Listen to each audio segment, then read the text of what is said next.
here because of our leadership class. We came from India University to take interview from Canan Jafarli for our leadership class. So Canan Jafarli is like a role model for us and very experienced person. He is the right person for an example of a leadership. So additionally, he has a huge experience as a background, and now he's a founder and director of Jeff Colleges, and previously he was the main manager of South Colleges. So today we're going to take interview from him and hope it will be a nice experience for us. Hey guys, nice to see you here. Nice to see you too. So today we want to take interview from you. I think you're ready. Yes, of course I am. Please guys, go ahead. Okay, so we can start. So let's start with first question. Can you share your personal biographical background and how it influenced your journey into leadership? Of course I can. Well, first of all, I would love to say that I have graduated from BA, Business Administration in Azerbaijan. Then in approximately 2013, I started working as an English teacher. So I was teaching people of different ages.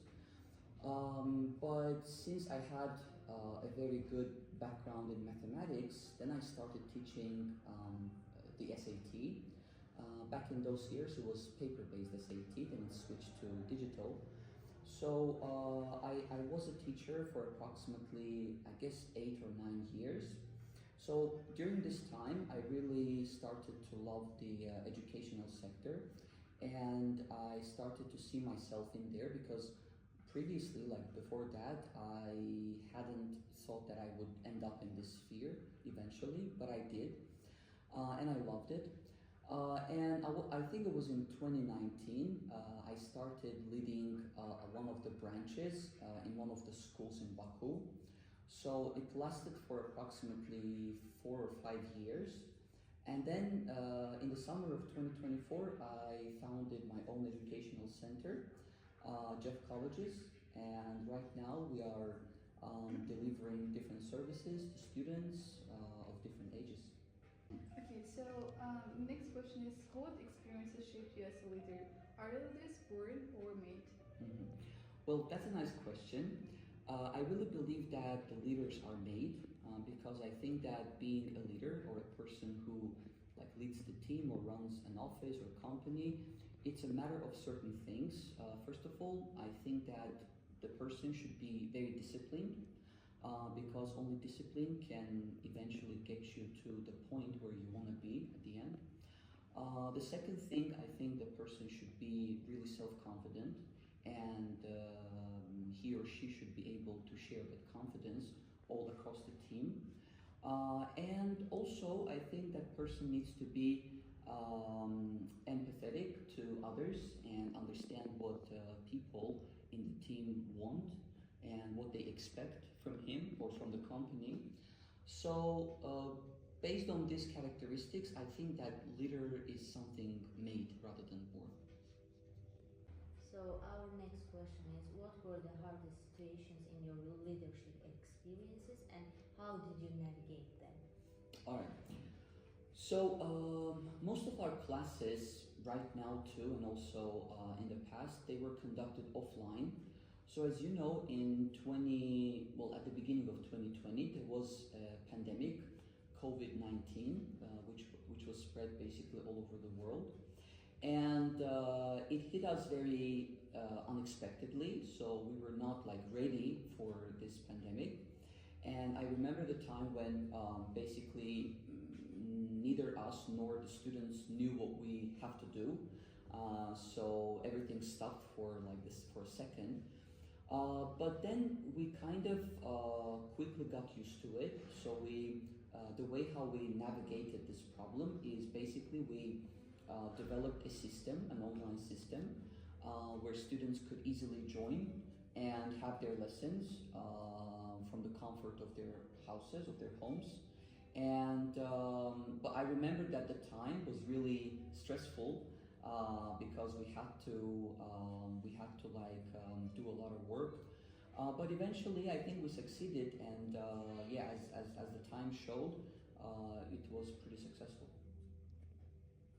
Our next question is, how do you seek to get people in your organization to work harmoniously together forward common purposes?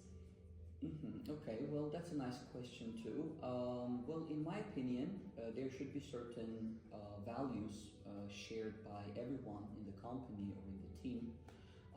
So, kind of certain rules, because those rules and values, these are the things that keep the team together and help work harmoniously, as you said. And also, I think it's, well, as I said, first of all, making sure everyone follows those rules and those principles. And secondly, I think it's also very important to, well, when people do their part of the job, to reward them accordingly so that they know what will be the rewards, and of course to punish them when they don't. So I think this kind of things, like having those principles and strictly adhering to those principles, and you know, punishing and also rewarding the result, I think it's the most important thing that keeps everyone together and focused on the goal. The next question is, what did you learn from the obstacles and challenges you faced? Okay. Well, I think that along my way, I have learned quite a few things. Like there were a few lessons that were very important to me. And I think that one of them is before I used to take things very seriously. I mean, I was kind of, I was being stressful about many things. For example, when people stopped working with me or when just I was rejected by someone. But then gradually, I think as you get more experience and as you learn how to deal with those situations more, say, less stressfully, I think you start taking things better, you know, and less painfully. So I think that this was a thing that I learned throughout my career. The next question is, what are your primary sources of power as a leader, and how are you using them to influence and inspire other people? Okay. Well, I think if we're talking about me, I think that I try to always be motivated, and I try to be as positive as I can when I'm at work and when I'm talking to everyone. Doesn't really matter whether it's students or teachers or any other people of the team. I try to be positive, and I try to share this positivity and good mood with everyone. So I try to help them be positive at work. And I think the second thing, which is connected to it, is motivation. So I try to help people to find motivation within themselves, not be dependent on some external factors like weather or traffic or something else, but to find that motivation within themselves. So I think, yeah, this is what I do as a leader. Okay, thank you. Welcome. Our next question is, how do you create an environment where people feel empowered to take initiative and contribute their ideas? Okay. Well, as I said before, whenever we have a new teacher or a new person who joins our team, me and other people of the team, we try to clearly communicate the basic principles that we have at work, communication principles and behavior principles, or the work-related principles and values, basically. And I think, as I said before, through the reward system, we try to motivate people to take initiative, as you said, and to contribute their ideas. So I think that is the only way, that is the only possible way to basically encourage people to share their thoughts, by basically rewarding them and making them feel comfortable and secure where they work. So, can you share an example of a time when you helped someone on your team develops their skills or reach their full potential, and what was the effect? Of course, I think that in my experience there have been, quite a few people who I at least tried to help improve their skills and reach their potential. And one of such people is She's actually working with us, And well, basically, when we first started working together, this sector was very new to her, so she found it really difficult to get used to it and to basically understand the depth of this sector. But as the time passed, basically she really got used to it, and I think that she did it really perfectly. And nowadays, I can delegate most of my work to her, and I'm pretty sure that she does it maybe even better than I do.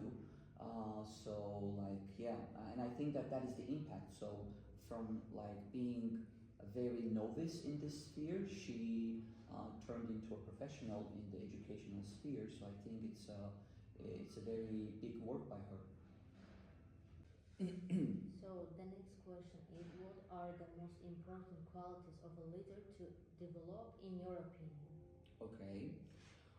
Well, in my opinion, anyone who wants to run an office or a company, I think that person should have a clear vision, a clear goal, okay, of what he wants or she wants and where they want to be at the end. I think that's like the most important thing, having a clear vision of what you do. Secondly, I think that person should be consistent because I think that if you're a type of person who easily gives up whenever a problem appears, then there's no way you can be a good leader. Basically, I think the person should be consistent and he should be resistant to the problems, to the stresses, to everything that comes up along the way. And the last, but also most like very important thing is, I would say, having an empathy towards others, understanding, but at the same time, making sure everything goes smoothly. Because no matter what problems people might have, it should never, I think, interrupt the business processes. So, but at the same time, you've got to be empathetic to others and understand what they want, what they need. So yeah, I think these are the skills that people should develop if they want to become a good leader. Our last question is, what has been the lasting impact of your leadership? What differences you believe you made? Okay. Well, I think that the biggest thing that I have always wanted to do is I have always wanted to basically be remembered as an honest person in this sphere, of course, in an educational sphere. So it basically concerns both the people who I worked with and people who I worked for. So when it comes to, for example, our partners and co-workers, I always try to, and I'm still doing it basically, to help them achieve certain things in life and to help them develop certain skills basically that they will certainly need throughout their life and career. And when it comes to people who we work for, basically our customers, I always try to, as I said, be remembered as an honest person in this business who is doing the job properly. So I think, yeah, I would love my impact to be like this. Okay, thank you so much. You guys are welcome. Thank you. To conclude our video, we took the interview from Kenan Jafarli, and it was a great experience for both of us. And thank you to Mr. Jos for creating such a chance for us. Yes, so additionally, Kenan Jafarli was a really great example for all of us because he had a real role of model for us, an example. He had motivation, he influenced us to achieve our goals and do our best every time. So thank you for Mr. Jos for creating this opportunity, and thank you to Kenan Jafarli for welcoming us and for answering to all of our questions.